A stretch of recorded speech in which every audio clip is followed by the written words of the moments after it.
আজকের রহস্যগুলো এমন এক পৃথিবী যেখানে মৃত্যু নেই, যেখানে হাতের মুঠোয় লুকিয়ে থাকে বুলেটের চেয়েও দ্রুতগতি, যেখানে একটি মাছ পানির নিচে বসে জটিল জ্যামিতিক হিসাব কষে শিকার করে। আপনার চারপাশে যে প্রকৃতিকে আপনি দেখছেন তা কেবল গাছপালা আর পশু পাখির সমাহার নয়, এটি আসলে কোটি কোটি বছরের এক আদিম গবেষণাগার, যেখানে প্রতিটি প্রাণীর শরীর এক একটি জীবন্ত মিরাকল।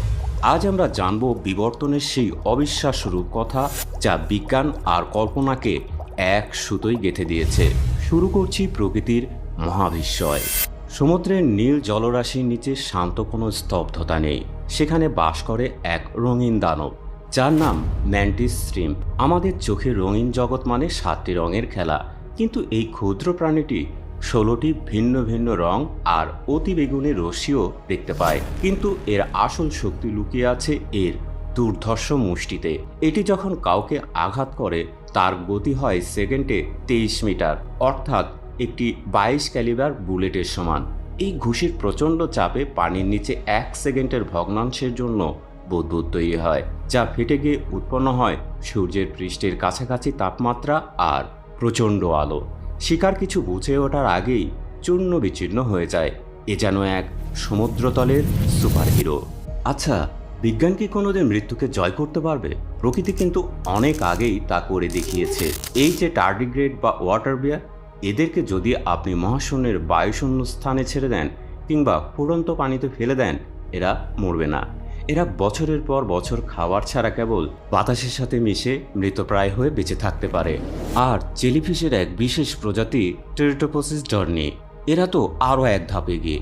এদের যখন বয়স হয়ে যায়, এরা কোনো জাদুকরী উপায়ে নিজেদের কোষকে আবারও রিভার্স গিয়ারে ঘুরিয়ে দেয়, ফিরে যায় একদম শিশু অবস্থায়।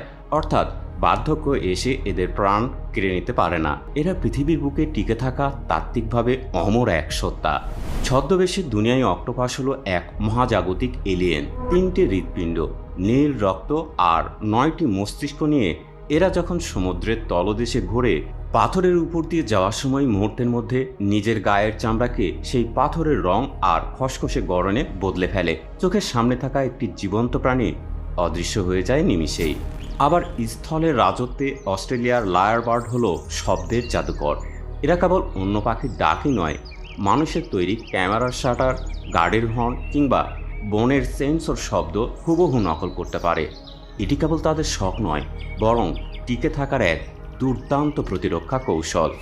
মেক্সিকোর এক্সিটল যেন কল্পবিজ্ঞানের কোনো চরিত্র।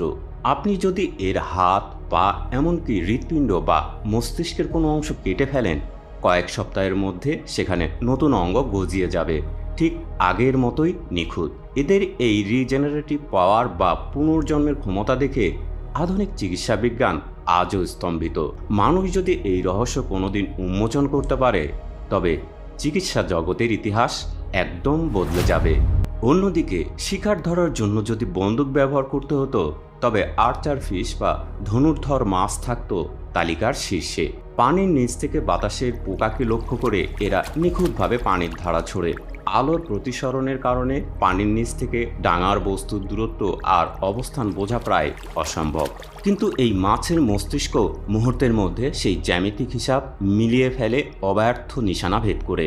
অন্যদিকে পিস্তল স্প্রিংসের বড় নখরটি যখন সজোরে বন্ধ হয়, তখন যে শব্দ তরঙ্গ তৈরি হয় তা ছোট কোনো মাছকে মুহূর্তেই জ্ঞান হারিয়ে ফেলার জন্য যথেষ্ট। এই প্রক্রিয়ায় সৃষ্ট বুদবুদের তাপমাত্রা এতটাই বেশি যে তা ক্ষণিকের জন্য সূর্যের পৃষ্ঠকেও হার মানাতে পারে। সবশেষে আসা যাক এমন এক প্রাণীর কাছে যাকে দেখে বিজ্ঞানীরা প্রথমবার ভেবেছিলেন এটি হয়তো কোনো রসিকতা, যার মুখটা হাঁসের মতো, শরীরটা লেজওয়ালা স্তন্যপায়ের মতো, আবার যে কিনা ডিমও পারে। প্রকৃতি যেন বিবর্তনের ডাস্টবিনে পড়ে থাকা সব ফেলে দেওয়া অংশগুলো দিয়ে এই প্লাটিপাস তৈরি করেছে। এর পায়ে থাকে বিষাক্ত কাঁটা আর এর শরীরে আছে ইলেকট্রোসেন্সর, যা দিয়ে এরা শিকার খুঁজে বের করে। এটি বিবর্তনের এমন এক ধাঁধা যার কোনো নির্দিষ্ট ছক নেই। বোম্বার্ডিয়ার বিটলের রাসায়নিক বোমা থেকে শুরু করে প্লাটিপাসের অদ্ভুত গড়ন, প্রকৃতির এই বিচিত্র রূপ আমাদের এক অনন্য সত্য মনে করিয়ে দেয়। আমরা হয়তো ভাবি আমরাই শ্রেষ্ঠ, কিন্তু এই ক্ষুদ্র জীবগুলোর সক্ষমতা আমাদের কল্পনার চেয়েও বিশাল। টিকে থাকার এই মহাযুদ্ধে জয়ী হতে কেবল শক্তি নয়, প্রয়োজন হয় খাপ খাইয়ে নেওয়ার ক্ষমতা। যেখানেই বাধা এসেছে, প্রাণ সেখানেই খুঁজে নিয়েছে নতুন কোনো অবিশ্বাস্য সমাধানের পথ।